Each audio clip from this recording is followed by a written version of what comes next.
Hey guys, it's Hallie. So today has been a very exciting day.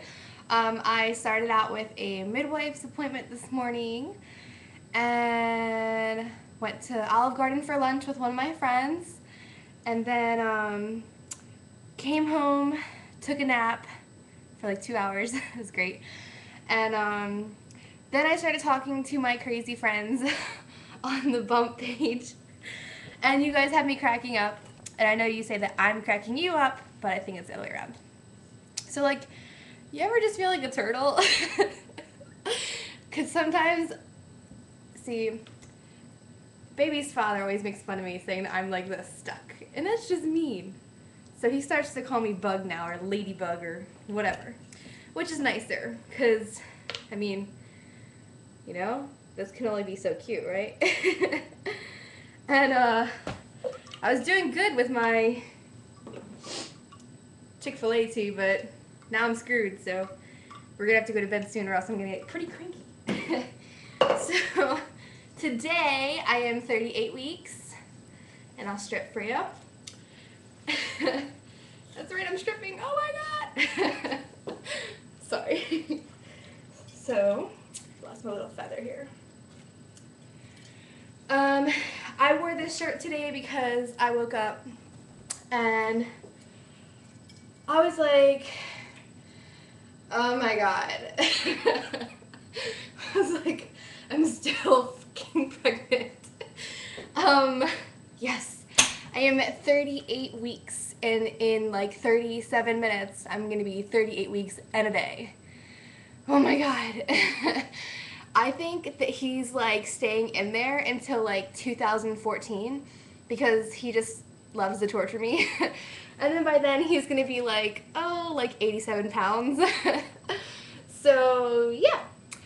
Symptoms that I've had this week. I feel like a lightning bolt is going through my vagina. My midwife said this is completely normal. She said that when the baby, his head pushes on my cervix, it can feel like someone has shoved a knife in there and is just like twisting it, and I'm like, man, that's hot. Just kidding. It's totally unfun, but try to make the best of every situation. But no, seriously, that really does happen. It feels like a lightning bolt is like, pew. Let's see. I've been like super duper tired. I can seem to like never ever leave my house. That was totally like a double negative. I can't seem to ever leave my house. I've like tried to get out of the house to meet up with people in the morning, and it just does not work. This morning I had to like force myself to leave, and I took a shower, straightened my hair, but then I fell asleep on this side of my head, and it's kind of gotten a little straighter, but when I woke up it was all like starting to curl up again, and I'm like, no. But yeah. So at my midwife appointment, because of the activities that we were doing to try to induce labor, I think anyway, because I don't know how else this would happen, I think we kind of like pushed his head up higher, even though, you know, it did induce contractions, lots of strong contractions. I think it pushed him up a little higher. So that kind of sucked. So he was actually -3 for a little bit. But today at my appointment, she said that she would definitely say he's at least back down to -2, and I'm about 75 to 80% of face, which I was 80% for like the longest. And I'm still 2 centimeters. She did say, however, to be careful, because sometimes this happens where, you know, if your cervix is really, really soft, you'll have trouble dilating, and then all of a sudden you'll just go right from like 2 to 8 or 2 to 10, or, you know, in only a short amount of time. So she said, unfortunately, you know, this part has been really difficult, but to just be careful and make sure I'm always prepared. If I'm out somewhere, make sure I have like my bag in the car or whatnot, so that way I can go right to the hospital and hopefully I don't have to drive myself. But she said that it is quite possible that it could be a very fast labor, because I've been stuck at 2 for so long, and she said my cervix is very soft, so she's not really sure why I'm not dilating, but at this point in time it's okay because he's just cooking a little bit longer. I am terrified of like seeing him in the NICU or having to leave him or anything like that. I've been reading like everyone's story, and it's like breaking my heart, and I'm like, really scared of that. I don't know. I know everything happens for a reason and everything's already written in God's will, so we'll just see what plans out. I'm just excited to be able to have a baby in the first place. She did say that he is no longer sunny side up. Yay, baby. Because that was causing me, like, so much pain. And when I was in L&D the other day, they had me, like, kind of, like, rocking back and forth from the ball and stuff. And, you know, like, bouncing and doing some other exercises, which totally killed, like, my groin area. I'm so sore now. I feel like I've been riding it. Never mind. But, yeah, I was, like, really sore. And, yeah, so she said he's not sunny side up. He's facing my back. He's in perfect position. His heart rate was like 145, 150 today. It's usually always in the 140s, so 150 is not really a big deal. She almost sent me to labor and delivery again because my blood pressure was 120/90. And then she's like, all right, she's like, well, I'm going to check this. And, you know, I did wake up this morning in more fluid. Fun. And, she did a couple tests on me, and she said so far she doesn't think it was amniotic fluid, and she was going to send me to labor and delivery for high blood pressure. I know, like, usually blood pressure is 120/80.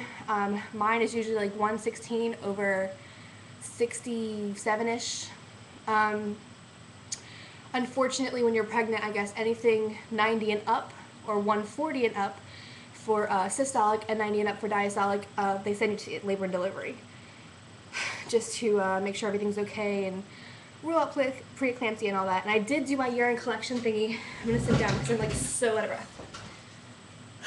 Okay. So yeah, I did do my urine collection thingy, and she never told me how that went, but I guess that just means everything's fine because, like, she would have told me if something was wrong. I'm trying to think what else. I'm just excited that he's not sunny side up anymore. I'm already going to have enough back labor because, you know, my uterus is tilted, so people say. They say that you would tend to have more back labor because of a tilted uterus, rather. But I'm just excited that he's where he's supposed to be, and I just hope he stays like that so that when it comes time to deliver, he's still like that. I mean, don't get me wrong, he was like this before, and then he turned, so just hope he stays. Trying to think if there's anything else. She did not send me to labor and delivery, which I was so happy about. I was like, thank God. And then, you know, like you have to pee in a little cup every time you go there. Well, she, I don't know, when I went to, you know, do whatever, I put my pants down and I was like, what is that? And it was, I guess it was part of my plug. And I was like, woohoo! And she's like, well, she's like, at this point, you know, there's so many people sticking their fingers in there and wiggling them around. She's like, I'm surprised you have any mucus plug left. And I'm like, she doesn't know that, you know, Brandon's been checking me. And, you know, I've been checking myself. Not all the time, just every once in a while. And, yeah, I don't know. So, but she just thinks it's, you know, the labor and delivery doctor and her. So, right? That's all that it was, right? So, I don't know. I'm just happy that every day that goes by is one less day that I have to be without him. And it's not that I'm without him. He's right here. He can hear me. My little stinker. My little stubborn Taurus. I was hoping that the line of Tauruses would end with my ex. Nope. Not only is he due on his daddy's birthday, but he's probably going to be a Taurus. Unless there's some possible way I can hold him in past whenever the Taurus thing ends, whether it's May 20th or May 22nd or somewhere around there. I really don't want to be pregnant past like May 20-something, but if I have to, and I mean if that's how it's supposed to be and he's cooking longer and whatever, and as long as I can walk and I'm not in pain, whatever. And it's just scary to know that she said that she's not going to help me until 39 weeks, but that's like 6 days away now. Because it's pretty much the first day of, well, the 38 weeks in one day instead of just 38 days, 38 weeks flat. And, but she said she can't help me until 39 weeks. And then I don't know, I meant to actually ask her today, but she said, she keeps saying, this is the first appointment that she said, and she said it a couple times, if you make it till next week. And I'm like, uh-huh. Because she won't tell me. She said that, like, she can't because you know, they could be wrong. And she said the people that you think aren't going to make it usually do make it to their due date, and the people that you think will make it to their due date tend to go early. So she doesn't want to jinx me either way, and I'm not sure if she literally isn't allowed or if she just doesn't want to say anything. But she said that he's good, and he's back down to -2. He was almost at -1 for a little bit there, but I guess us trying to induce him out didn't help. I wanted him out this past weekend because I knew his daddy was going to be staying with us, and I don't know, like don't I don't trust many people driving me anywhere, like not even my own mom. I mean, like, okay, if I had to choose like 3 people that I would let drive me anywhere, it would be like my best friend Erin, one of my best girlfriends Erin, Brandon, or my mom. Usually Brandon's driving scares the living crap out of me, but he did pretty good driving to and from labor and delivery a couple times this past weekend. But I still trust him with my life. I shouldn't, but at least behind the wheel of the car. But I was just like, I really wanted it to happen. I really felt like in my gut like it was meant to happen on the 29th, and maybe it was going to, but who knows? Obviously it didn't happen, so it wasn't meant to, but it just would have been nice because, you know, my mom was here, he was here, and that was like the only time during my pregnancy that I can remember that he has stayed over or spent more than a couple hours, because he tries to hide everything and it's kind of annoying. I wish he would just be himself, but can't change people. And I make the best of everything, so I don't care. So like today my mom was off from work and I was like, I don't think I'm having him today, but of course when I got to my midwife's office, started having contractions like 2 to 3 minutes apart, and I'm like, ugh.